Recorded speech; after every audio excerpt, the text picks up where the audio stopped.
Welcome dear students. साडा अज दा पहला शब्द है PLAQUE। इसका उच्चारण है प्लाक, पर तुसी इनू प्लैक भी कह सकते हो, पर ज्यादातर देशों च स्टूडेंट्स इनू असी कहने हाँ प्लाक। मैं फिर बोलदा हाँ, नोट कर लो, प्लाक प्लाक। एक बारी फिर प्लाक। प्लाक का की मतलब हुंदा हुण? असल दे विच प्लाक दे असी दो मतलब लेने हैं स्टूडेंट्स। एक तो आसान भाषा च लिख लो, प्लाक का मतलब हुंदा है दंदां दी मैल। जिहड़ी दंदां दी अपनी मैल हुंदी है ਉਹਨੂੰ ਅਸੀਂ प्लाक कह देने हैं। तो नोट कर लो स्टूडेंट्स, प्लाक ਨੂੰ ਜੇ ਆਪਾਂ ਆਸਾਨ ਭਾਸ਼ਾ ਚ ਲਿਖੀਏ ਤਾਂ ਇਹ ਹੈ ਦੰਦਾਂ ਦੀ ਮੈਲ। क्यों ना ਆਪਾਂ ਇੱਕ ਸੈਂਟੈਂਸ ਬਣਾ ਕੇ ਦੇਖੀਏ ਇੱਥੇ ਤਾਂ ਕਿ ਸਾਨੂੰ ਇਹ ਸ਼ਬਦ ਸਮਝ ਆ ਜਾਵੇ। ਮੰਨ ਲਓ ਆਪਾਂ ਕਹਿਣਾ ਹੋਵੇ ਯੂ ਸ਼ੁਡ, ਕਿਸੇ ਨੂੰ ਆਪਾਂ ਕਹਿ ਰਹੇ ਹਾਂ ਯੂ ਸ਼ੁਡ ਬ੍ਰਸ਼ ਰੈਗੂਲਰਲੀ। ਤੈਨੂੰ ਰੈਗੂਲਰਲੀ ਬ੍ਰਸ਼ ਕਰਨਾ ਚਾਹੀਦਾ ਹੈ, ਤੁਹਾਨੂੰ ਰੈਗੂਲਰਲੀ ਬ੍ਰਸ਼ ਕਰਨਾ ਚਾਹੀਦਾ ਹੈ। ਕਿਸ ਚੀਜ਼ ਲਈ? To remove the plaque. ਆ ਜਿਹੜੀ ਦੰਦਾਂ ਤੇ ਮੈਲ ਹੈ ਇਹਨੂੰ ਰਿਮੂਵ ਕਰਨ ਦੇ ਲਈ। You should brush regularly to remove the plaque. Plaque means ਦੰਦਾਂ ਦੀ ਮੈਲ। ਇਹ ਤਾਂ ਆਪਾਂ ਸਿੱਖ ਲਿਆ ਸਟੂਡੈਂਟਸ, plaque means ਦੰਦਾਂ ਦੀ ਮੈਲ। ਪਰ ਇੱਥੇ ਇੱਕ ਚੀਜ਼ ਯਾਦ ਰੱਖੋ, ਇਹ ਜੋ plaque ਹੈ ਨਾ ਸਟੂਡੈਂਟਸ, ਜਦੋਂ ਇਹਨੂੰ ਅਸੀਂ ਸਾਫ਼ ਨਹੀਂ ਕਰਦੇ ਤਾਂ ਇਹ ਜੰਮਣੀ ਸ਼ੁਰੂ ਹੋ ਜਾਂਦੀ ਹੈ। ਜਦੋਂ ਇਹ ਜੰਮੀ ਜਾਂਦੀ ਹੈ ਤਾਂ ਫਿਰ ਇਹ ਕੈਲਕੂਲਸ ਦੇ ਵਿੱਚ ਤਬਦੀਲ ਹੋ ਜਾਂਦੀ ਹੈ। ਇਹ ਸਿੱਖਣਾ ਬਹੁਤ ਜ਼ਰੂਰੀ ਹੈ, ਕੈਲਕੂਲਸ। ਤਾਂ ਤੁਸੀਂ ਡੈਂਟਿਸਟ ਤੇ ਜਾਓ, ਅਕਸਰ ਉਹ ਕਹਿ ਦਿੰਦੇ ਨੇ ਕਿ ਤੁਹਾਡੇ ਤਾਂ ਦੰਦਾਂ ਤੇ ਕੈਲਕੂਲਸ ਜੰਮਿਆ ਹੋਇਆ ਹੈ। ਕੈਲਕੂਲਸ ਆਮ ਤੌਰ ਤੇ ਜੇ ਅਸੀਂ ਬ੍ਰਸ਼ ਕਰੀਏ ਉਹ ਨਹੀਂ ਜਾਂਦਾ। ਕੈਲਕੂਲਸ ਤਾਂ ਡੈਂਟਿਸਟ ਹੀ ਆਪਣੇ ਇਨਸਟਰੂਮੈਂਟ ਦੇ ਰਾਹੀਂ ਉਹਨੂੰ ਸਾਫ਼ ਕਰਦੇ ਹਨ। ਸੋ ਆਪਾਂ ਦੇਖਿਆ ਕਿ ਜਿਹੜਾ ਲਗਭਗ ਇੱਕ ਯੈਲੋ ਜੀ ਚੀਜ਼ ਦੰਦਾਂ ਤੇ ਜੰਮ ਜਾਂਦੀ ਹੈ ਤੇ ਬ੍ਰਸ਼ ਨਾਲ ਉਹ ਨਹੀਂ ਰਿਮੂਵ ਹੁੰਦੀ, ਡੈਂਟਿਸਟ ਉਹਨੂੰ ਰਿਮੂਵ ਕਰ ਪਾਉਂਦੇ ਨੇ ਆਪਣੇ ਇਨਸਟਰੂਮੈਂਟਸ ਰਾਹੀਂ। ਤਾਂ ਉਹ ਜਿਹੜੀ ਜੰਮੀ ਹੋਈ ਚੀਜ਼ ਹੁੰਦੀ ਉਹਨੂੰ ਅਸੀਂ ਕੀ ਕਹਿੰਦੇ ਹਾਂ? ਕੈਲਕੂਲਸ। ਸੋ ਅਕਸਰ ਜਦੋਂ ਪਲਾਕ ਜੰਮ ਜਾਂਦਾ ਹੈ ਤਾਂ ਫਿਰ ਉਹ ਕੀ ਬਣ ਜਾਂਦਾ ਹੈ? ਕੈਲਕੂਲਸ। ਕੈਲਕੂਲਸ ਆਮ ਤੌਰ ਤੇ ਡੈਂਟਿਸਟ ਹੀ ਆਪਣੇ ਇਨਸਟਰੂਮੈਂਟਸ ਰਾਹੀਂ ਸਾਫ਼ ਕਰਦੇ ਨੇ। ਦੂਸਰਾ मीनिंग पढ़ते हैं स्टूडेंट्स प्लाक ਦਾ। ਫਿਰ ਮੈਂ कहना हाँ आसान भाषा ਚ प्लाक ਨੂੰ ਅਸੀਂ ਕੋਈ ਤਖਤੀ ਕਹਿ ਸਕਦੇ ਹਾਂ। ਤਖਤੀ ਜਿਸ ਤੇ ਕੋਈ ਇਨਫੋਰਮੇਸ਼ਨ ਲਿਖੀ ਹੁੰਦੀ ਹੈ, ਨਾਮ ਲਿਖੇ ਹੁੰਦੇ ਹੈ, ਡੇਟ ਲਿਖੀ ਹੁੰਦੀ ਹੈ। ਅਕਸਰ ਤੁਸੀਂ ਦੇਖੋਗੇ ਦਰਵਾਜ਼ਿਆਂ ਤੇ, ਦੀਵਾਰਾਂ ਤੇ ਇਹਨੂੰ ਫਿਕਸ ਕੀਤਾ ਜਾਂਦਾ ਹੈ, ਟੰਗਿਆ ਜਾਂਦਾ ਹੈ। ਉਹਨੂੰ ਅਸੀਂ ਕੀ ਕਹਿੰਦੇ ਹਾਂ? ਪਲਾਕ। ਪਲਾਕ ਮੀਨਸ ਇੱਕ ਪ੍ਰਕਾਰ ਦੀ ਤਖਤੀ। ਤੁਸੀਂ ਇਸ ਦੀ ਫੋਟੋ ਦੇਖ ਸਕਦੇ ਹੋ, ਤੁਹਾਨੂੰ ਇਸ ਤੋਂ ਅੰਦਾਜ਼ਾ ਹੋ ਜਾਵੇਗਾ ਕਿ ਪਲਾਕ ਮੀਨਸ ਇਸ ਪ੍ਰਕਾਰ ਦੀ ਹੈ ਇਹ ਤਖਤੀ। नेक्स्ट वादे हैं स्टूडेंट्स, अगला साड़ा शब्द है RAM। ਇਹਦਾ ਕੀ ਉਚਾਰਨ ਹੈ? ਜੇ ਤਾਂ ਆਪਾਂ ਪ੍ਰੋਪਰ ਨਾਉਨ ਦੀ ਗੱਲ ਕਰੀਏ, ਨਾਮ ਹੁੰਦੇ ਨੇ, ਉਦੋਂ ਤਾਂ ਆਪਾਂ ਇਹਨੂੰ ਰਾਮ ਕਹਿ ਦਿੰਦੇ ਹਾਂ, ਰਾਮ ਸ਼ਾਮ।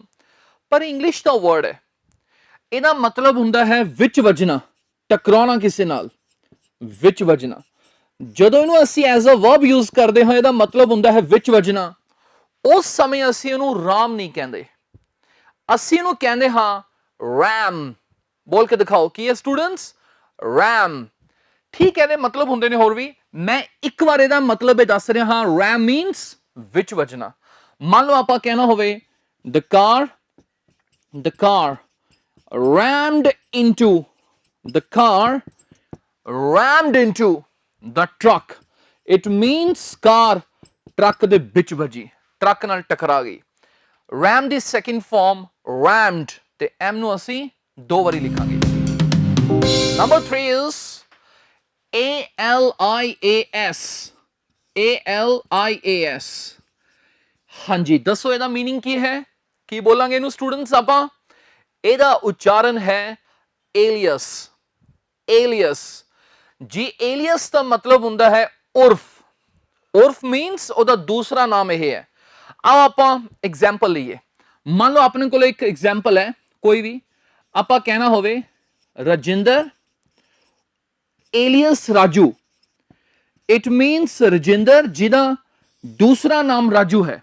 ਉਪਨਾਮ ਕਹਿ ਦਿੰਦੇ ਆਪਾਂ, ਦੂਸਰਾ ਨਾਮ ਕਹਿ ਦਿੰਦੇ ਆ, ਕੱਚਾ ਨਾਮ ਕਹਿ ਦਿੰਦੇ ਆਪਣੀ ਭਾਸ਼ਾ ਦੇ ਵਿੱਚ ਆਪਾਂ। ਏਲੀਅਸ ਮੀਨਸ ਉਰਫ। Rajinder alias Raju has been arrested, ਉਹਨੂੰ ਗ੍ਰਿਫਤਾਰ ਕੀਤਾ ਗਿਆ ਹੈ।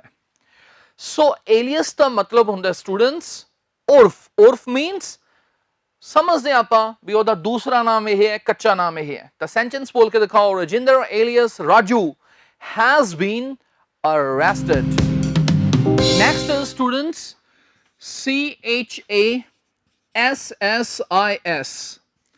Yes, CHASSIS. ਇਹਨੂੰ ਆਮ ਤੌਰ ਤੇ ਲੋਕੀ ਬੋਲ ਦਿੰਦੇ ਹਨ ਚੈਸੀ, ਪਰ ਹੈਰਾਨੀ ਦੀ ਗੱਲ ਹੈ ਜ਼ਿਆਦਾਤਰ ਇਹਨੂੰ ਅੰਗਰੇਜ਼ ਸ਼ੈਸੀ ਬੋਲਦੇ ਨੇ ਸਟੂਡੈਂਟਸ। ਠੀਕ ਹੈ, ਕੁਝ ਦੇਸ਼ਾਂ 'ਚ ਇਹਨੂੰ ਕਿਹਾ ਜਾਂਦਾ ਹੈ, ਬਟ ਯਾਦ ਰੱਖੋ ਜ਼ਿਆਦਾਤਰ ਇਹਦਾ ਪ੍ਰੋਨੰਸੀਏਸ਼ਨ ਕੀ ਹੈ? ਸ਼ੈਸੀ। ਹਾਂਜੀ, ਚ ਦੀ ਸਾਊਂਡ ਨਹੀਂ ਕੱਢਣੀ, ਇੱਥੇ ਆਪਾਂ ਸ਼ ਦੀ ਸਾਊਂਡ ਕਰਨੀ ਹੈ, ਸ਼ੈਸੀ। ਸ਼ੈਸੀ। ਸੋ ਜੇ ਕੋਈ ਅੰਗਰੇਜ਼ ਕਵੇ ਆਓ ਸ਼ੈਸੀ ਨੰਬਰ, ਸ਼ੈਸੀ ਕਹਿੰਦੇ ਹੈਗੇ ਨਾ ਕਿ ਚੈਸੀ। ਅੱਛਾ, ਹੁਣ ਕਈ ਸਟੂਡੈਂਟ ਸੋਚਦੇ ਹਨ ਸਰ ਕੀ ਹੁੰਦਾ ਹੈ ਸ਼ੈਸੀ? ਸ਼ੈਸੀ ਇੱਕ ਤਰ੍ਹਾਂ ਦਾ ਇਹ ਮੈਟਲ ਦਾ ਫਰੇਮ ਹੁੰਦਾ ਹੈ। ਸੋ ਤੁਸੀਂ ਪਿਕ ਦੇ ਵਿੱਚ ਦੇਖੋ, ਤੁਹਾਨੂੰ ਨਜ਼ਰ ਆ ਰਿਹਾ ਹੋਵੇਗਾ, ਜਿਹ 'ਚ ਵੀਲਸ ਆ ਗਏ, ਇੰਜਨ ਆ ਗਏ, ਬਾਅਦ ਵਿੱਚ ਉਹਦੇ ਉੱਪਰ ਸਾਰੇ ਵਹੀਕਲ ਦੇ ਪਾਰਟਸ ਵਗੈਰਾ ਫਿਕਸ ਕੀਤੇ ਜਾਂਦੇ ਹਨ। ਮੰਨ ਲਓ ਆਪਾਂ ਕਹਿਣਾ ਹੋਵੇ ਕਾਰ ਦੀ ਸ਼ੈਸੀ ਹੈ, ਇਹ ਬੱਸ ਦੀ ਸ਼ੈਸੀ ਹੈ, ਇਹ ਟਰੱਕ ਦੀ ਸ਼ੈਸੀ ਹੈ। ਸ਼ੈਸੀ ਮੀਨਸ ਉਹਦਾ ਜਿਹੜਾ ਮੈਟਲ ਦਾ ਫਰੇਮ ਹੁੰਦਾ ਹੈ, ਤਾਂ ਉਹਨੂੰ ਆਪਾਂ ਕੀ ਕਹਿੰਦੇ ਹਾਂ? ਸ਼ੈਸੀ।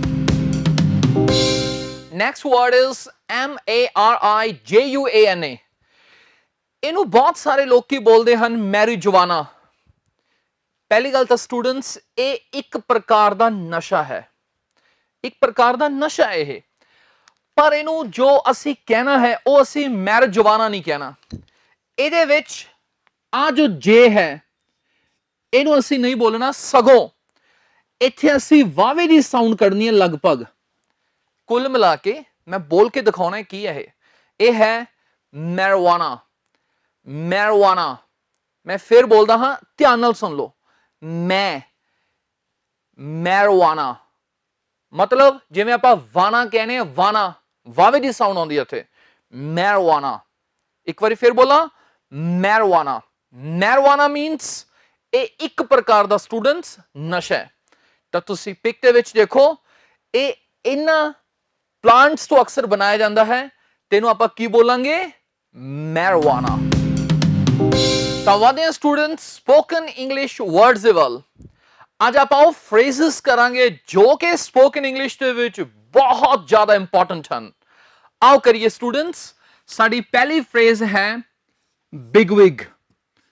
BIGWIG। ਬਿਗਵਿਗ। ਹਾਂਜੀ, ਬੋਲ ਕੇ ਦਿਖਾਓ ਕਿਹੜਾ ਹੈ ਐਕਸਪ੍ਰੈਸ਼ਨ? ਬਿਗਵਿਗ। ਇੱਕ ਵਾਰੀ ਫਿਰ ਬੋਲੋ, ਬਿਗਵਿਗ। ਕੀ ਹੁੰਦਾ ਹੁਣ ਬਿਗਵਿਗ? ਬਿਗਵਿਗ ਦਾ ਮਤਲਬ ਹੁੰਦਾ ਹੈ ਐਨ ਇੰਪੋਰਟੈਂਟ ਪਰਸਨ, ਇੱਕ ਮਹੱਤਵਪੂਰਨ ਆਦਮੀ।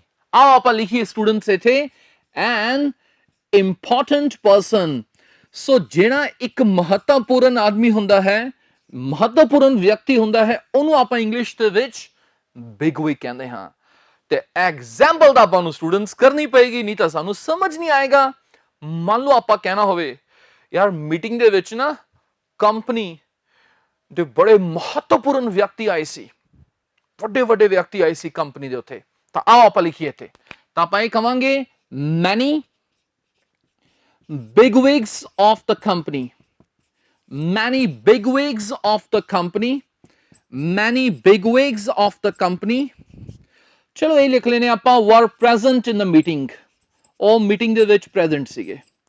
ਸੋ ਕੋਈ ਮੀਟਿੰਗ ਹੋਈ, ਉਹਦੇ ਵਿੱਚ ਕੰਪਨੀ ਦੇ ਵੱਡੇ ਵੱਡੇ ਆਦਮੀ ਮਤਲਬ ਇੰਪੋਰਟੈਂਟ ਮਹੱਤਵਪੂਰਨ ਵਿਅਕਤੀ ਸੀ। ਹੋਰ ਆਪਾਂ ਕਹਿ ਦਿੰਦੇ ਆ, ਆਮ ਅਖਬਾਰਾਂ 'ਚ ਵੀ ਆਪਾਂ ਕਹਿੰਦੇ ਆ many bigwigs of the party were present in the meeting. Party, ਕੋਈ ਵੀ ਪਾਰਟੀ ਦੇ ਜਿਹੜਾ ਇੰਪੋਰਟੈਂਟ ਪਰਸਨ ਸੀਗੇ, ਉਹਦੇ ਵੱਡੇ ਵੱਡੇ ਆਦਮੀ ਸੀਗੇ, ਮਹੱਤਵਪੂਰਨ ਵਿਅਕਤੀ ਸੀਗੇ, ਉਹ ਮੀਟਿੰਗ ਦੇ ਵਿੱਚ ਸੀਗੇ। ਸੋ ਬਿਗਵਿਗ ਮੀਨਸ ਆਸਾਨ ਭਾਸ਼ਾ 'ਚ ਕੀ ਹੈ? ਵੱਡਾ ਵਿਅਕਤੀ, means important person. Next is hodgepodge. ਬੋਲੋ ਕੀ ਹੈ hodgepodge. hodgepodge ਨੂੰ ਕੀ ਕਵਾਂਗੇ ਸਟੂਡੈਂਟਸ ਆਪਾਂ?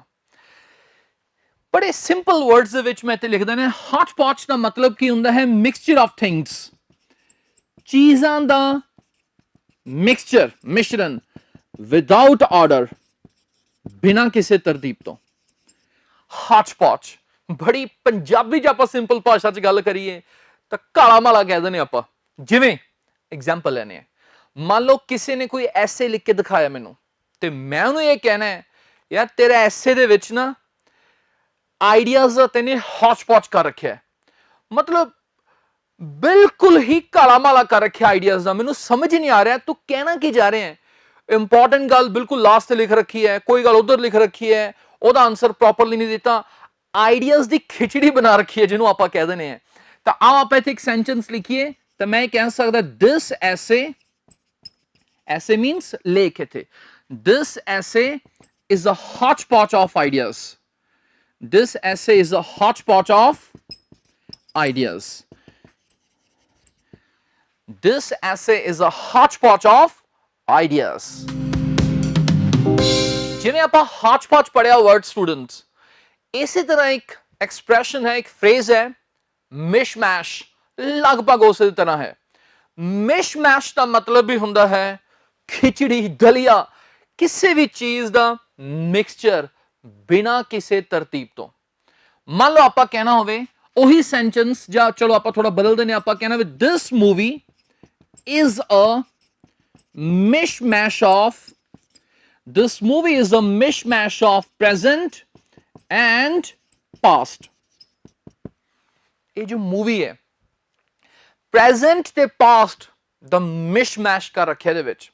ਸਮਝ ਹੀ ਨਹੀਂ ਆਉਂਦਾ ਕਿ ਇਸ ਫਿਲਮ ਦੇ ਵਿੱਚ ਇੱਕੋ ਦਮ ਬੈਕਗ੍ਰਾਉਂਡ ਚਲਾਉਣੀ ਸ਼ੁਰੂ ਕਰ ਦਿੰਦੇ ਨੇ, ਫਿਰ ਪ੍ਰੈਜ਼ੈਂਟ ਦੇ ਵਿੱਚ ਆ ਜਾਂਦੇ ਨੇ, 2 ਮਿੰਟ ਬਾਅਦ ਫਿਰ ਬੈਕਗ੍ਰਾਉਂਡ ਤੇ ਚਲੀ ਜਾਂਦੀ ਹੈ, ਫਿਰ ਪ੍ਰੈਜ਼ੈਂਟ ਆ ਜਾਂਦੀ ਹੈ, ਸਾਰਾ ਕੁਝ ਮਿਕਸਚਰ ਕਰ ਰੱਖਿਆ ਹੈ। ਮੈਨੂੰ ਤਾਂ ਬੜੀ ਕਨਫਿਊਜ਼ਨ ਹੋ ਰਹੀ ਹੈ ਇਸ ਮੂਵੀ ਤੋਂ, ਸਮਝ ਹੀ ਨਹੀਂ ਆਉਂਦਾ ਕੀ ਹੈ। ਆਪਾਂ ਇਹ ਵੀ ਕਹਿ ਸਕਦੇ ਹਾਂ ਮਿਸ਼ਮੈਸ਼ ਆਫ ਆਈਡੀਆਜ਼। ਆਪਾਂ ਕਹਿਣਾ ਵੀ ਤੁਹਾਡੇ ਐਸੇ ਜਿਹੜਾ ਹੈਗਾ ਨਾ, this essay has, this essay is a mishmash of ideas. Mishmash means confused mixture. ਕੀ ਕਿਹਾ ਮੈंने ਬੋਲ ਕੇ ਦਿਖਾਓ, confused mixture। ਤਾਂ ਇਹ ਹੁਣ ਦੋ ਐਕਸਪ੍ਰੈਸ਼ਨਸ ਤੁਸੀਂ ਭੁੱਲਿਓ ਨਾ ਸਟੂਡੈਂਟਸ, ਇੱਕ hodgepodge ਤੇ ਦੂਸਰਾ ਕੀ ਹੈ mishmash।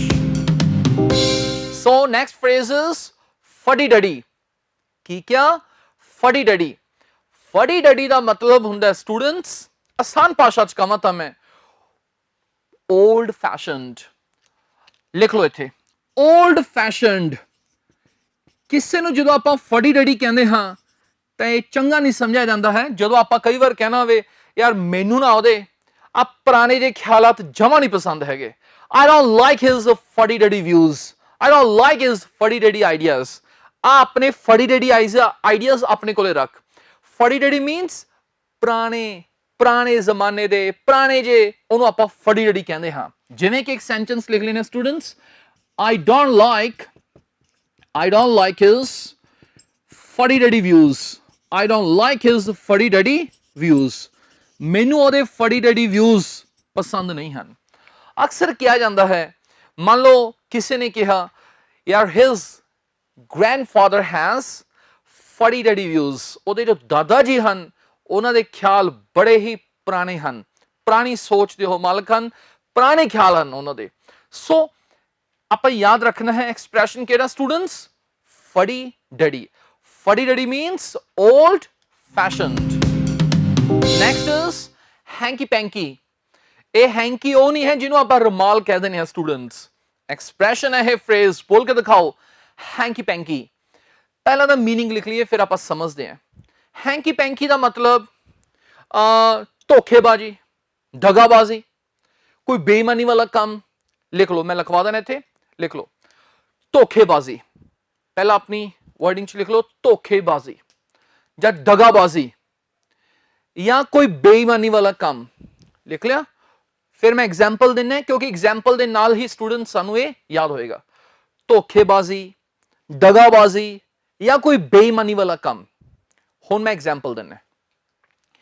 ਮੰਨ ਲਓ ਮੈਂ ਕਿਸੇ ਨੂੰ ਨੌਕਰੀ ਤੇ ਰੱਖਿਆ ਤੇ ਮੈਂ ਉਹਨੂੰ ਕਿਹਾ ਕਿ ਤੈਨੂੰ ਮੈਂ ਅਕਾਊਂਟਸ ਦੇ ਵਿੱਚ ਇੱਕ ਜੌਬ ਦਿੱਤੀ ਹੈ। ਜੇ ਕੋਈ ਪੰਜਾਬੀ ਚ ਕਹਿੰਦੇ ਆਪਾਂ, ਜੇ ਕੋਈ ਗੜਬੜ ਹੋਈ ਨਾ, ਜੇ ਕੋਈ ਧੋਖੇਬਾਜ਼ੀ ਵਾਲੀ ਕੋਈ ਜਾਂ ਕੋਈ ਬੇਈਮਾਨੀ ਵਾਲਾ ਕੰਮ ਕੀਤਾ, ਮੈਂ ਤੈਨੂੰ ਨੌਕਰੀ ਤੋਂ ਕੱਢ ਦੇਣਾ। ਤਾਂ ਕਈ ਵਾਰ ਇਹਨੂੰ ਕਹਿਣ ਦੇ ਕਈ ਤਰੀਕੇ ਨੇ। ਤੈਨੂੰ ਆਪਾਂ ਸਿੰਪਲੀ ਸਪੋਕਨ ਇੰਗਲਿਸ਼ ਦੇ ਵਿੱਚ ਐਂ ਕਹਿ ਦਿੰਦੇ, ਲਿਖੋ if there is any hanky panky, if there is any hanky panky means ਵੀ ਜੇ ਕੋਈ ਹੈਂਕੀ ਪੈਂਕੀ ਹੋ ਗਈ। ਹੈਂਕੀ ਪੈਂਕੀ ਦਾ ਮਤਲਬ ਬੇਈਮਾਨੀ ਵਾਲਾ ਕੰਮ, ਕੋਈ ਧੋਖੇਬਾਜ਼ੀ, ਪੰਜਾਬੀ ਚ ਆਪਾਂ ਗੜਬੜੀ, ਕਾਲਾ ਮਾਲਾ ਕਹਿ ਦਿੰਦੇ ਆਪਾਂ ਵੀ ਜੇ ਮੈਨੂੰ ਪਤਾ ਲੱਗ ਗਿਆ ਨਾ ਆ ਵਿੱਚ ਦੇ ਕੋਈ ਕਾਲਾ ਮਾਲਾ ਕੀਤਾ ਤਾਂ ਫਿਰ ਹਿਸਾਬ ਲਾ ਲਈ। ਤਾਂ ਹੈਂਕੀ ਪੈਂਕੀ ਉਹਨੂੰ ਪੰਜਾਬੀ ਜਿਵੇਂ ਮਰਜ਼ੀ ਕਹਿ ਲਓ, ਸਮਝ ਆਉਣਾ ਚਾਹੀਦਾ। ਕਾਲਾ ਮਾਲਾ, ਗੜਬੜੀ, ਧੋਖੇਬਾਜ਼ੀ, ਦਗਾਬਾਜ਼ੀ, ਬੇਈਮਾਨੀ ਵਾਲਾ ਕੰਮ, ਉਹਨੂੰ ਆਪਾਂ ਕੀ ਕਹਿ ਦਿੰਦੇ ਆ? ਹੈਂਕੀ ਪੈਂਕੀ। ਤਾਂ if there is any hanky panky, ਅੱਗੇ ਲਿਖ ਦਿੰਦੇ ਆਪਾਂ you will be fired from the job. so fire ਦਾ ਮਤਲਬ ਅੱਗ ਵੀ ਹੁੰਦਾ ਸਟੂਡੈਂਟਸ, fire ਦਾ ਮਤਲਬ ਨੌਕਰੀ ਤੋਂ ਕੱਢਣਾ ਵੀ ਹੁੰਦਾ। you will be fired from the job means ਤੈਨੂੰ ਨੌਕਰੀ ਤੋਂ ਕੱਢ ਦਿੱਤਾ ਜਾਵੇਗਾ। ਚਲੋ ਇੱਕ ਹੋਰ ਐਗਜ਼ਾਮਪਲ ਮੈਂ ਦੱਸਦਾ। ਮੰਨ ਲਓ ਮੈਂ ਕਿਸੇ ਨੂੰ ਕਿਹਾ, ਕੋਈ ਬ੍ਰਦਰ ਹੈ ਮੇਰਾ, ਮੈਂ ਉਹਨੂੰ ਕਿਹਾ ਹੁਣ ਨਾ ਤੂੰ ਮੋਟਾ ਹੋ ਰਿਹਾ ਜ਼ਿਆਦਾ, 1 ਮਹੀਨਾ ਤੂੰ ਪ੍ਰੋਮਿਸ ਕਰ ਮੇਰੇ ਨਾਲ ਕਿ ਬਾਹਰਲੀ ਕੋਈ ਚੀਜ਼ ਨਹੀਂ ਖਾਏਗਾ, ਆਹ ਬਰਗਰਸ, ਪਿੱਜ਼ਾਸ ਕੁਝ ਨਹੀਂ ਖਾਣਾ, ਸਿੰਪਲ ਫੂਡ ਲੈ। ਤੇ ਉਹ ਕਹਿੰਦਾ ਠੀਕ ਹੈ ਜੀ। ਤੇ ਮੈਂ ਉਹਨੂੰ ਕਿਹਾ ਜੇ ਕੋਈ ਗੜਬੜੀ ਕੀਤੀ ਨਾ ਤਾਂ ਫਿਰ ਮੈਂ ਤੈਨੂੰ ਕੁੱਟੂੰਗਾ। ਵੀ ਵਿੱਚ ਦੀ ਪਤਾ ਲੱਗ ਜੇ ਵੀ ਸ਼ਾਮ ਨੂੰ ਉਸ ਰੈਸਟੋਰੈਂਟ 'ਚ ਜਾ ਕੇ ਖਾਇਆ, ਉੱਧਰ ਜਾ ਕੇ ਕੁਝ ਚੋਰੀ ਛਿਪਕੇ ਕੁਝ ਖਾਇਆ, ਕੋਈ 버ਗਰ ਖਾ ਲਿਆ। ਆਪਾਂ ਆਮ ਪੰਜਾਬੀ 'ਚ ਕਹਿ ਦਿੰਦੇ ਜੇ ਕੋਈ ਕਾਲਾ ਮਾਲਾ ਹੋ ਗਿਆ ਨਾ ਫਿਰ ਹਿਸਾਬ ਲਾ ਲਈ ਆਪਣਾ। ਤਾਂ ਆਪਾਂ ਕੀ ਕਵਾਂਗੇ? if there is any hanky panky, I'll beat you. if there is any hanky panky, I'll beat you. I think ਹੁਣ ਤੁਹਾਨੂੰ ਸਮਝ ਆ ਗਿਆ। ਹੈਂਕੀ ਪੈਂਕੀ, ਬੇਈਮਾਨੀ ਵਾਲਾ ਕੰਮ, ਧੋਖੇਬਾਜ਼ੀ, ਦਗਾਬਾਜ਼ੀ, ਗੜਬੜੀ, ਕਾਲਾ ਮਾਲਾ, it means hanky panky. next is ship shape. ਹਾਂਜੀ ਬੋਲ ਕੇ ਦਿਖਾਓ ਸਟੂਡੈਂਟਸ, ਕੀ ਹੈ ਇਹ? ship shape। ਇਹਨੂੰ ਮੀਨਿੰਗ ਲਿਖ ਲਓ। ship shape ਦਾ ਮੀਨਿੰਗ ਲਿਖ ਲਓ ਸਾਫ਼ ਸੁਥਰਾ ਅਤੇ ਤਰਤੀਬ ਵਿੱਚ। ਮਤਲਬ ਕੋਈ ਵੀ ਚੀਜ਼ ਜੋ ਨੀਟ ਐਂਡ ਕਲੀਨ ਹੈ ਤੇ ਪ੍ਰੋਪਰ ਆਰਡਰ ਦੇ ਵਿੱਚ ਹੈ, ਸਾਫ਼ ਸੁਥਰਾ ਅਤੇ ਇੱਕ ਤਰਤੀਬ ਦੇ ਵਿੱਚ, ਉਹਨੂੰ ਆਪਾਂ ਕਹਿੰਦੇ ਹਾਂ ਸ਼ਿਪ ਸ਼ੇਪ। ਆਓ ਆਪਾਂ ਐਗਜ਼ਾਮਪਲ ਲਿਖੀਏ ਇੱਥੇ। ਮੰਨ ਲਓ ਆਪਾਂ ਕਹਿਣਾ ਹੋਵੇ, ਇੱਥੇ ਐਗਜ਼ਾਮਪਲ ਲਿਖ ਲਓ students, everything in the house was ship shape. everything in the house was ship shape. ਆਪਾਂ ਕਹਿਣਾ ਵੀ ਘਰ ਦੇ ਵਿੱਚ ਸਾਰਾ ਕੁਝ ਸ਼ਿਪ ਸ਼ੇਪ ਸੀ। ਸ਼ਿਪ ਸ਼ੇਪ ਮੀਨਸ ਨਾਲੇ ਤਾਂ ਉਹ ਸਾਫ਼ ਸੁਥਰਾ ਸੀ ਅਤੇ ਬਿਲਕੁਲ ਪ੍ਰੋਪਰ ਆਰਡਰ ਦੇ ਵਿੱਚ ਸੀਗਾ। ਜੋ ਚੀਜ਼ ਜਿੱਥੇ ਪਈ ਹੋਣੀ ਚਾਹੀਦੀ ਹੈ, ਜਿੱਥੇ ਅੱਛੀ ਲੱਗਦੀ ਹੈ, ਉੱਥੇ ਹੀ ਸੀ। ਸੋ ਨੈਵਰ ਫੋਰਗੇਟ ਸਟੂਡੈਂਟਸ, ਕੀ ਕਵਾਂਗੇ ਆਪਾਂ? Ship shape. ਆਪਾਂ ਆਮ ਰੂਮ ਲਈ ਕਹਿ ਦਿੰਦੇ, ਕਿਤੇ ਵੀ ਕਹਿ ਸਕਦੇ ਹੋ। ਆਪਾਂ ਕਹਿਣਾ ਵੇ ਮੈਂ ਜਦੋਂ ਕਮਰੇ ਦੇ ਅੰਦਰ ਗਿਆ ਯਾਰ ਮੈਂ ਤਾਂ ਹੈਰਾਨ ਹੋ ਗਿਆ, ਮੈਨੂੰ ਤਾਂ ਐਂ ਸੀਗਾ ਕਿ ਕਮਰਾ ਸਾਫ਼ ਨਹੀਂ ਕੀਤਾ ਹੋਣਾ, ਪਰ ਯਾਰ ਕਮਾਲ ਕਰਤੀ ਤੁਸੀਂ ਤਾਂ। the room was ship shape. it means ਕਮਰਾ ਪੂਰਾ ਸਾਫ਼ ਸੀ ਤੇ ਪ੍ਰੋਪਰ ਇੱਕ ਤਰਤੀਬ ਦੇ ਵਿੱਚ ਚੀਜ਼ਾਂ ਪਈਆਂ ਸੀ ਉੱਥੇ। ਤਾਂ ਉਹਨੂੰ ਆਪਾਂ ਕੀ ਕਹਿੰਦੇ ਆ ਸਟੂਡੈਂਟਸ? Ship shape. ਨੈਕਸਟ ਹੈ ਸਟੂਡੈਂਟਸ ਆਜੀ ਬਾਜੀ। ਹਾਂਜੀ ਇਹਨੂੰ ਬੋਲ ਕੇ ਦਿਖਾਓ ਕੀ ਹੈ? ਆਜੀ ਬਾਜੀ। ਆਜੀ ਬਾਜੀ, ਇਹਨੂੰ ਆਪਾਂ ਜ ਕਹਿਣਾ ਹੈ, ਜੱਜਾ ਕਹਿਣਾ ਹੈ, ਮਤਲਬ ਆਜੀ ਬਾਜੀ। ਕੀ ਹੁੰਦਾ ਇਹਦਾ ਮਤਲਬ? ਆਸਾਨ ਭਾਸ਼ਾ ਚ ਮੈਂ ਦੱਸ ਦੇਣਾ, ਇਹਦਾ ਮਤਲਬ ਹੁੰਦਾ ਹੈ ਉੱਚੀ ਉੱਚੀ ਲੜਾਈ ਜਾਂ ਉੱਚੀ ਉੱਚੀ ਆਵਾਜ਼ ਦੇ ਵਿੱਚ ਬਹਿਸ। ਉੱਚੀ ਉੱਚੀ ਲੜਾਈ ਮੀਨਸ ਕੋਠੇ ਤੇ ਚੜ ਕੇ ਲੜਾਈ ਨਹੀਂ, ਉੱਚੀ ਉੱਚੀ ਆਵਾਜ਼ ਦੇ ਵਿੱਚ ਲੜਾਈ ਜਾਂ ਉੱਚੀ ਉੱਚੀ ਬਹਿਸਬਾਜ਼ੀ। ਤੁਸੀਂ ਦੇਖਿਆ ਹੋਵੇਗਾ ਕਈ ਵਾਰੀ ਆਪਾਂ ਟੀਵੀ ਸ਼ੋਜ਼ ਦੇ ਵਿੱਚ ਦੇਖਦੇ ਹਾਂ, ਐਂਕਰ ਤੇ ਜੋ ਵੀ ਉਹਨਾਂ ਨੇ ਬੁਲਾਇਆ ਹੁੰਦਾ ਹੈ, ਕੋਈ ਪੋਲੀਟੀਕਲ ਲੀਡਰ ਹੁੰਦਾ ਹੈ, ਉਹਦੇ ਵਿਚਕਾਰ ਲੜਾਈ ਹੋਣੀ ਸ਼ੁਰੂ ਹੋ ਜਾਂਦੀ ਹੈ। ਦੋ ਪੋਲੀਟੀਕਲ ਲੀਡਰਸ ਦੀ ਆਪਸ ਦੇ ਵਿੱਚ ਉੱਚੀ ਉੱਚੀ ਬਹਿਸ ਹੋਣੀ ਸ਼ੁਰੂ ਹੋ ਜਾਂਦੀ ਹੈ। ਕਈ ਵਾਰ ਅਸੀਂ ਇਹ ਵੀ ਦੇਖਦੇ ਹਾਂ ਆਪਣੇ ਮਹੱਲੇ ਵਗੈਰਾ ਦੇ ਵਿੱਚ ਗੁਆਂਢੀ ਲੜ ਪੈਂਦੇ ਨੇ ਆਪਸ ਦੇ ਵਿੱਚ ਇੱਕ ਦੂਜੇ ਨਾਲ, ਉੱਚੀ ਉੱਚੀ ਜਦੋਂ ਜੁਦਾਈ ਲੜਾਈ ਹੁੰਦੀ ਹੈ, ਉਹਨੂੰ ਆਪਾਂ ਆਜੀ ਬਾਜੀ ਕਹਿੰਦੇ ਆ ਸਟੂਡੈਂਟਸ। ਦੈਟਸ ਕਾਲਡ ਆਜੀ ਬਾਜੀ। ਕਿਉਂ ਨਾ ਆਪਾਂ ਇੱਕ ਸੈਂਟੈਂਸ ਬਣਾ ਲਈਏ। ਮੰਨ ਲਓ ਆਪਾਂ ਕਹਿਣਾ ਹੋਵੇ there was an argy-bargy. There was an argy-bargy. There was an argy-bargy between the two leaders. ਜਿਹੜੇ ਦੋ ਲੀਡਰਸ ਸੀਗੇ ਉਹਨਾਂ ਦੇ ਵਿਚਕਾਰ ਆਰਜੀ-ਬਾਰਜੀ ਹੋ ਗਈ। ਆਰਜੀ-ਬਾਰਜੀ ਮੀਨਸ ਜੇ ਲਿਖਣਾ ਵੀ ਹੈ ਤੁਹਾਨੂੰ ਇੰਗਲਿਸ਼ ਦੇ ਵਿੱਚ ਇੱਥੇ ਮੈਂ ਲਿਖ ਦੇਣਾ ਨੋਇਜ਼ੀ ਕੁਅਰਲ। ਕੁਅਰਲ ਮੀਨਸ ਲੜਾਈ, ਜਾਂ ਜ਼ਰੂਰੀ ਨਹੀਂ ਲੜਾਈ, ਹਾਲਾਂਕਿ ਲੜਾਈ ਦਾ ਹਿੱਸਾ ਹੁੰਦਾ ਵੀ ਆਰਗੂਮੈਂਟੇਸ਼ਨ, ਲਾਊਡ ਆਰਗੂਮੈਂਟਸ, ਨੋਇਜ਼ੀ ਕੁਅਰਲ। ਨੋਇਜ਼ੀ ਆਰਗੂਮੈਂਟੇਸ਼ਨ ਨੂੰ ਆਸਾਨ ਭਾਸ਼ਾ 'ਚ ਉੱਚੀ ਉੱਚੀ ਆਵਾਜ਼ ਵਿੱਚ ਰੌਲਾ ਪਾ ਕੇ ਜਿਹੜੀ ਆਪਾਂ ਲੜਾਈ ਜਾਂ ਬਹਿਸਬਾਜ਼ੀ ਕਰਦੇ ਹਾਂ ਉਹਨੂੰ ਆਪਾਂ ਕੀ ਕਹਿ ਦਿੰਦੇ ਹਾਂ ਸਟੂਡੈਂਟਸ? ਚਲੋ ਬੋਲੋ ਕੀ ਕਹਿ ਦਿੰਦੇ ਆ? ਬੋਲੋ ਆਰਜੀ-ਬਾਰਜੀ। ਆਰਜੀ-ਬਾਰਜੀ, ਹਾਂਜੀ ਆਰਜੀ-ਬਾਰਜੀ। ਤਾਂ ਚੱਲਦੇ ਹਾਂ ਸਟੂਡੈਂਟ ਸਾਡੀ ਸਪੋਕਨ ਇੰਗਲਿਸ਼ ਦੀ ਸਟਰਕਚਰ ਦੇ ਵੱਲ। ਤੇ ਆਪਾਂ ਹੁਣ ਪੜ੍ਹ ਰਹੇ ਹਾਂ ਵੁੱਡ ਦਾ ਥਰਡ ਯੂਜ਼। ਦੋ ਯੂਜ਼ ਆਪਾਂ ਕਰ ਚੁੱਕੇ ਹਾਂ। ਥਰਡ ਜਿਹੜਾ ਵੁੱਡ ਦਾ ਯੂਜ਼ ਹੈ ਉਹ ਆਪਾਂ ਪੜ੍ਹਨ ਜਾ ਰਹੇ ਹਾਂ। ਵੁੱਡ ਇੱਕ ਸਟਰਕਚਰ ਦੇ ਵਿੱਚ ਬਹੁਤ ਕੰਮ ਆਉਂਦਾ ਹੈ ਤੇ ਉਸ ਸਟਰਕਚਰ ਦਾ ਨਾਮ ਹੈ ਵੁੱਡ ਰਾਦਰ। ਤਾਂ ਇਹਨੂੰ ਆਪਾਂ ਕਵਾਂਗੇ ਇਹ ਵੁੱਡ ਰਾਦਰ ਵਾਲੀ ਸਟਰਕਚਰ ਹੈ ਜੋ ਕਿ ਸਪੋਕਨ ਇੰਗਲਿਸ਼ ਦੇ ਵਿੱਚ ਬਹੁਤ ਯੂਜ਼ ਹੁੰਦੀ ਹੈ ਸਟੂਡੈਂਟਸ। ਪਰ ਇਹਨੂੰ ਯੂਜ਼ ਕਿਵੇਂ ਕਰਨਾ ਹੈ, ਕਿਹੜੀ ਕਿਹੜੀ ਚੀਜ਼ਾਂ ਦਾ ਆਪਾਂ ਖਿਆਲ ਰੱਖਣਾ ਹੈ, ਤਾਂ ਆਓ ਆਪਾਂ ਇਹਨੂੰ ਡੀਟੇਲ ਦੇ ਵਿੱਚ ਪੜ੍ਹੀਏ। ਇਹ ਸੈਂਟੈਂਸ ਨੂੰ ਤੁਸੀਂ ਬੜੀ ਗੌਰ ਨਾਲ ਦੇਖੋ ਸਟੂਡੈਂਟਸ। ਉਹ ਖੇਡਣ ਨਾਲੋਂ ਪੜ੍ਹਨ ਨੂੰ ਤਰਜੀਹ ਦੇਵੇਗਾ।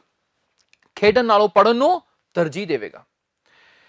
ਹਾਲਾਂਕਿ ਇਹਨੂੰ ਬਣਾਉਣ ਦੇ ਬਹੁਤ ਸਾਰੇ ਤਰੀਕੇ ਨੇ, ਤੁਸੀਂ ਇਹਨੂੰ ਪ੍ਰੈਫਰ ਨਾਲ, ਪ੍ਰੈਫਰੈਂਸ ਨਾਲ ਬਣਾ ਸਕਦੇ ਹੋ, ਪਰ ਅੱਜ ਸਾਡਾ ਧਿਆਨ ਸਿਰਫ ਇਸ ਵੁੱਡ ਰਾਦਰ ਵਾਲੀ ਸਟਰਕਚਰ ਵੱਲ ਹੈ।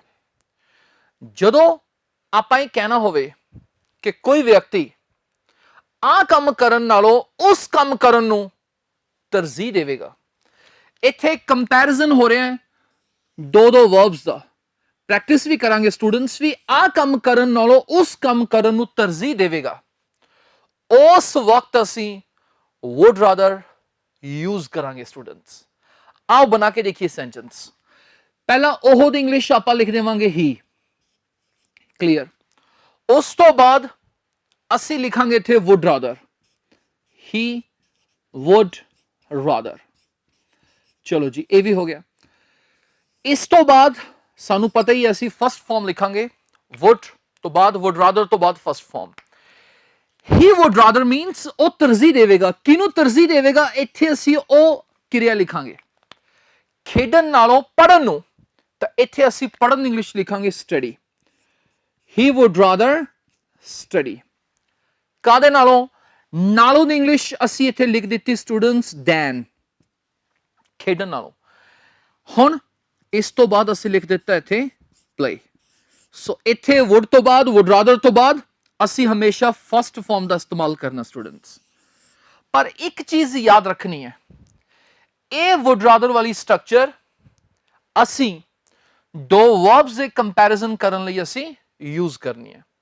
ਜੇ ਐਦਾਂ ਹੋਵੇ, ਜਸਟ ਸੁਣੋ ਕਿ ਉਹ ਦਿੱਲੀ ਨਾਲੋਂ ਚੰਡੀਗੜ੍ਹ ਨੂੰ ਤਰਜੀਹ ਦੇਵੇਗਾ, ਇੱਥੇ ਦਿੱਲੀ ਤੇ ਚੰਡੀਗੜ੍ਹ ਦਾ ਕੰਪੈਰੀਜ਼ਨ ਹੈ, ਫਿਰ ਅਸੀਂ would rather ਨਹੀਂ ਕਵਾਂਗੇ, ਕਿਉਂਕਿ ਇੱਥੇ would ਤੋਂ ਬਾਅਦ ਨਾ ਇੱਥੇ ਫਾਰਮ ਆਉਣੀ ਜ਼ਰੂਰੀ ਹੈ ਸਟੂਡੈਂਟਸ, ਵਰਬ ਆਉਣੀ ਜ਼ਰੂਰੀ ਹੈ। Form means first form of verb. ਇੱਥੇ ਕਿਰਿਆ ਦਾ ਹੋਣਾ ਜ਼ਰੂਰੀ ਹੈ। ਉਹ ਦਿੱਲੀ ਨਾਲੋਂ ਚੰਡੀਗੜ੍ਹ ਨੂੰ ਤਰਜੀਹ ਦੇਵੇਗਾ, ਮੈਂ ਦਿੱਲੀ ਨਾਲੋਂ ਚੰਡੀਗੜ੍ਹ ਨੂੰ ਤਰਜੀਹ ਦੇਵਾਂਗਾ, ਤਾਂ ਮੈਂ ਇਹ ਨਹੀਂ ਕਹਿ ਸਕਦਾ ਕਿ I would rather Chandigarh than Delhi. ਗਲਤ। ਹਾਂ, ਜੇ ਆਏ ਹੋਵੇ ਮੈਂ ਦਿੱਲੀ ਨਾਲੋਂ ਚੰਡੀਗੜ੍ਹ ਰਹਿਣ ਨੂੰ ਤਰਜੀਹ ਦੇਵਾਂਗਾ, ਕੋਈ ਨਾ ਕੋਈ ਇੱਥੇ ਵਰਬ ਚਾਹੀਦੀ ਹੈ, ਫਿਰ ਆਪਾਂ ਯੂਜ਼ ਕਰ ਦਾਂਗੇ I would rather live। ਲਿਵ ਆ ਗਿਆ। ਬਾਕੀ ਆਪਾਂ ਸਟੂਡੈਂਟਸ ਡੋਂਟ ਵਰੀ, ਇਹਨੂੰ ਡੀਟੇਲ ਦੇ ਵਿੱਚ ਆਪਾਂ ਹੁਣ ਪ੍ਰੈਕਟਿਸ ਕਰਨ ਜਾ ਰਹੇ ਹਾਂ। ਮੈਂ ਸਿਰਫ ਤੁਹਾਨੂੰ ਇੱਕ ਗੱਲ ਕਹੀ ਹੈ ਕਿ ਜੋ ਇਹ would rather ਵਾਲੀ ਸਟਰਕਚਰ ਹੈ, ਇਹਦੇ ਵਿੱਚ ਦੋ ਵਰਬਸ ਦੇ ਵਿੱਚੋਂ ਅਸੀਂ ਇੱਕ ਨੂੰ ਤਰਜੀਹ ਦੇਣ ਦੀ ਗੱਲ ਕਰਨੀ ਹੈ। ਜੇ ਦੋ ਨਾउन्स ਆ ਜਾਣ, ਦੋ ਚੀਜ਼ਾਂ ਆ ਜਾਣ, ਦਿੱਲੀ, ਚੰਡੀਗੜ੍ਹ, ਰਾਮ, ਸ਼ਾਮ, ਹੋਟਲ, ਰੈਸਟੋਰੈਂਟ, ਫਿਰ ਅਸੀਂ ਨਹੀਂ ਯੂਜ਼ ਕਰਨਾ। ਕਿਰਿਆ ਹੋਣਾ ਜ਼ਰੂਰੀ ਹੈ। ਤਾਂ ਇੱਕ ਵਾਰ ਤੁਸੀਂ ਖੁਦ ਬੋਲ ਕੇ ਦਿਖਾਓ ਸੈਂਟੈਂਸ ਕੀ ਬਣ ਗਿਆ? He would rather study than play। Next ਹੈ, ਮੈਂ ਭੀਖ ਮੰਗਣ ਨਾਲੋਂ ਮਰਨ ਨੂੰ ਤਰਜੀਹ ਦੇਵਾਂਗਾ। ਸੋ ਆਓ ਬਣਾਈਏ ਇੰਗਲਿਸ਼ ਸਟੂਡੈਂਟਸ, ਮੈਂ ਭੀਖ ਮੰਗਣ ਨਾਲੋਂ ਮਰਨ ਨੂੰ ਤਰਜੀਹ ਦੇਵਾਂਗਾ, ਮੈਂ ਆਈ। ਫਿਰ ਅਸੀਂ ਕਹਿ ਦੇਵਾਂਗੇ would rather, I would rather, I would rather। ਮੈਂ ਫਿਰ ਕਹਿਣਾ ਇਸ ਤੋਂ ਬਾਅਦ ਇੱਥੇ verb ਦਾ ਹੋਣਾ ਜ਼ਰੂਰੀ ਹੈ। I would rather die, die means ਮੈਂ ਮਰਨ ਨੂੰ ਤਰਜੀਹ ਦੇਵਾਂਗਾ, ਕਾਹਦੇ ਨਾਲੋਂ? then ਭੀਖ ਮੰਗਣ ਨਾਲੋਂ। ਇਸ ਤੋਂ ਬਾਅਦ ਵੀ ਫਸਟ ਫਾਰਮ। ਭੀਖ ਮੰਗਣ ਦੀ ਇੰਗਲਿਸ਼ ਅਸੀਂ ਇੱਥੇ ਲਿਖ ਦਿੱਤਾ word beg, beg means ਭੀਖ ਮੰਗਣਾ। ਤਾਂ ਕੀ ਬਣ ਗਿਆ students? I would rather die than beg। next is ਮੈਂ ਆਰਾਮ ਕਰਨ ਨਾਲੋਂ ਨੱਚਣ ਨੂੰ ਤਰਜੀਹ ਦੇਵਾਂਗਾ। ਆਓ ਲਿਖੀਏ ਸਟੂਡੈਂਟਸ, I would rather ਤੋਂ ਬਾਅਦ first form I would rather ਮੈਂ ਆਰਾਮ ਕਰਨ ਨਾਲੋਂ ਨੱਚਣ ਨੂੰ ਤਰਜੀਹ ਦੇਵਾਂਗਾ। I would rather dance than take rest, I would rather dance than take rest। ਮੈਂ ਆਰਾਮ ਕਰਨ ਨਾਲੋਂ ਨੱਚਣ ਨੂੰ ਤਰਜੀਹ ਦੇਵਾਂਗਾ। ਨੈਕਸਟ ਇਜ਼ ਉਹ ਬੱਸ ਵਿੱਚ ਜਾਣ ਨਾਲੋਂ ਤੁਰਨ ਨੂੰ ਤਰਜੀਹ ਦੇਵੇਗਾ। ਉਹ ਬੱਸ ਵਿੱਚ ਜਾਣ ਨਾਲੋਂ ਜਾਂ ਬੱਸ ਰਾਹੀਂ ਜਾਣ ਨਾਲੋਂ ਉਹ ਤੁਰਨ ਨੂੰ ਤਰਜੀਹ ਦੇਵੇਗਾ। आओ आप लिखिए he would rather,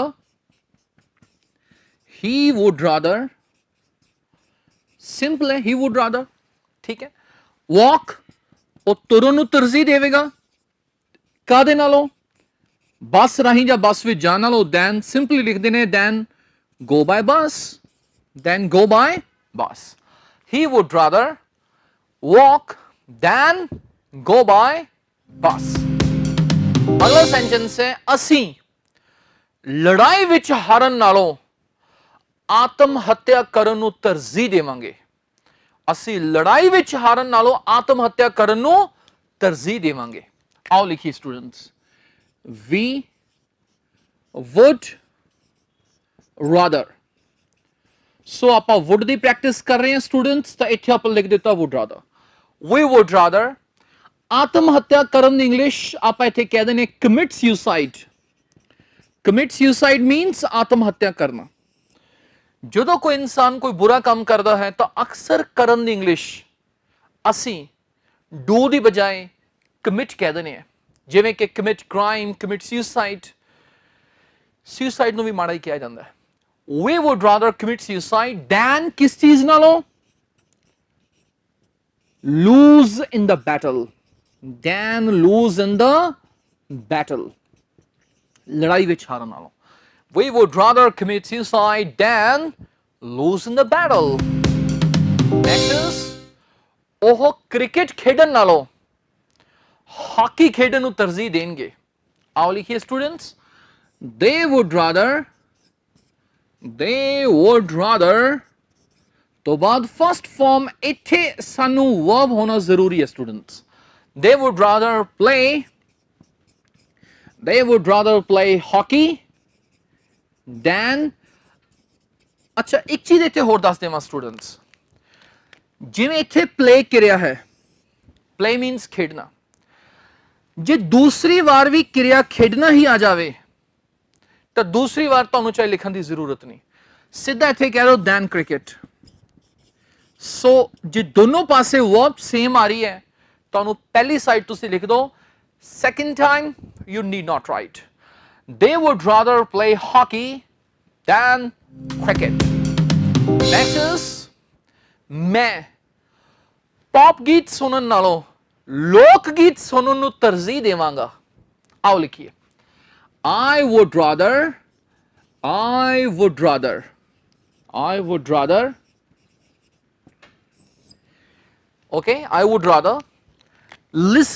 listen to ਦਾ ਮਤਲਬ ਕਿਸੇ ਨੂੰ ਸੁਣਨਾ। I would rather listen to folk songs means ਲੋਕ ਗੀਤ, ਕਾਹਦੇ ਨਾਲੋਂ? then। ਅੱਛਾ ਜੇ ਦੁਬਾਰਾ ਉਹੀ ਕਹਿਣਾ ਵੀ ਪੌਪ ਗੀਤ ਸੁਣਨ ਨਾਲੋਂ ਦੁਬਾਰਾ listen to ਕਹਿਣ ਦੀ ਲੋੜ ਨਹੀਂ, ਸਿੱਧਾ ਲਿਖ ਦੋ I would rather listen to folk songs than pop songs। ਸੋ ਬੋਲ ਕੇ ਦਿਖਾਓ ਸਟੂਡੈਂਟਸ, ਕੀ ਬਣ ਗਿਆ? I would rather listen to folk songs than pop songs. ਸੋ ਇੱਕ ਚੀਜ਼ ਦਾ ਖਿਆਲ ਰੱਖੋ ਸਟੂਡੈਂਟਸ, ਅਸੀਂ ਜੋ would rather ਨੂੰ ਯੂਜ਼ ਕਰਨਾ ਹੈ ਉਹ ਅਸੀਂ ਜਦੋਂ ਵਰਬਸ ਨੂੰ ਦੱਸਣਾ ਹੈ ਕਿ ਆਹ ਕੰਮ ਕਰਨ ਨਾਲੋਂ ਮੈਂ ਆਹ ਕੰਮ ਕਰਨ ਨੂੰ ਤਰਜੀਹ ਦੇਵਾਂਗਾ, ਉਦੋਂ ਅਸੀਂ ਯੂਜ਼ ਕਰਨਾ ਹੈ। ਜੇ ਇਹ ਸੈਂਟੈਂਸ ਸਿੱਧਾ ਐਦਾਂ ਹੁੰਦਾ ਕਿ ਮੈਂ ਪੌਪ ਸੌਂਗ ਨਾਲੋਂ ਫੋਕ ਸੌਂਗਸ ਨੂੰ ਤਰਜੀਹ ਦੇਵਾਂਗਾ, ਅਸੀਂ ਫੇਰ ਨਹੀਂ ਬਣਾ ਸਕਦੇ। ਤੁਸੀਂ ਇਹ ਨਹੀਂ ਕਹਿ ਸਕਦੇ I would rather folk songs than pop songs, ਇਹ ਗਲਤ ਹੈ। ਫਿਰ ਬਣੂ ਕਿਵੇਂ? ਫਿਰ ਇਹਨੂੰ ਬਣਾਉਣ ਦੇ ਲਈ ਸਟੂਡੈਂਟਸ ਅਸੀਂ ਇਸ ਸਟਰਕਚਰ ਦਾ ਸਹਾਰਾ ਨਹੀਂ ਲਵਾਂਗੇ, ਫਿਰ ਅਸੀਂ ਇਹਨੂੰ ਪ੍ਰੈਫਰੈਂਸ ਨਾਲ ਪ੍ਰੇਫਰ ਨਾਲ ਬਣਾਉਣ ਦੀ ਕੋਸ਼ਿਸ਼ ਕਰਾਂਗੇ, ਉਹ ਬਾਅਦ ਦੀ ਗੱਲ ਹੈ। ਤੇ ਪਰ ਅਸੀਂ ਇੱਥੇ ਕੀ ਪੜ੍ਹ ਰਹੇ ਹਾਂ? Would rather. ਤਾਂ ਕਿ ਤੁਸੀਂ ਕਨਫਿਊਜ਼ ਨਾ ਹੋ ਜਾਓ ਤਾਂ ਸਿਰਫ ਇੱਕ ਵਾਰ ਧਿਆਨ ਵੁੱਡ ਰਾਦਰ ਦੇ ਉੱਪਰ ਇਹਦੀ ਪ੍ਰੈਕਟਿਸ ਕਰੋ। ਵੁੱਡ ਰਾਦਰ ਮੀਨਸ ਆਹ ਕੰਮ ਕਰਨ ਨਾਲੋਂ ਉਹ ਕੰਮ ਕਰਨ ਨੂੰ ਤਰਜੀਹ ਦੇਵਾਂਗੇ। ਵੁੱਡ ਰਾਦਰ ਤੋਂ ਬਾਅਦ ਫਸਟ ਫਾਰਮ, ਵੁੱਡ ਰਾਦਰ ਤੋਂ ਬਾਅਦ ਫਸਟ ਫਾਰਮ, ਫਿਰ ਦੈਨ ਕਹਿ ਕੇ ਫਿਰ ਫਸਟ ਫਾਰਮ। ਹੋਪ ਕਰਦਾ ਬੱਚੋ ਤੁਹਾਨੂੰ ਸਮਝ ਆ ਗਿਆ ਸਾਰਾ ਕੁਝ। Thank you very much.